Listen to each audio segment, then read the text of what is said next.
I think one of the interesting things I can say about life is that the biggest argument you have is with yourself. The Ferguson Library welcomed 2 best-selling authors on Wednesday to reveal their inspiration behind their latest best-selling novels. You're reading their imagination, their creativity, but you don't necessarily know what they were thinking as they're writing. And a lot of time they talk about the process, they talk about what they were thinking about, and it turns into a real dialogue about the book.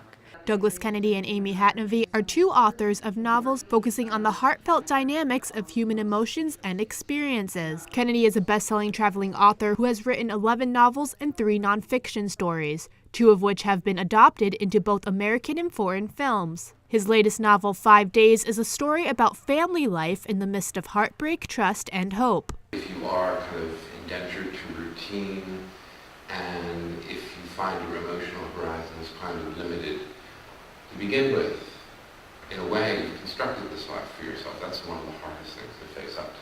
Hatvany's novel, Heart Like Mine, focuses on the dynamic of broken families. I'm a stepmom myself, and I think it's a kind of an undercovered dynamic in a family, and it's certainly very common. We all have to deal with, all these different dynamics in our relationships, and blended families especially can be tough, and the dynamic between a stepmother and a stepdaughter.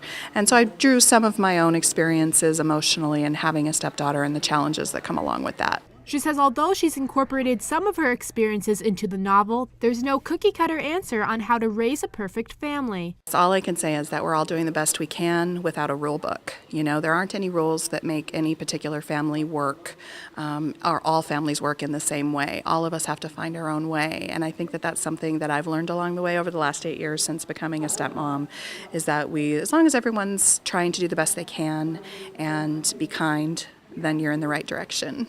The Ferguson Library will hold similar programs throughout the summer. For more information, visit fergusonlibrary.org. In Stamford, Priscilla Lombardi, itsrelevant.com.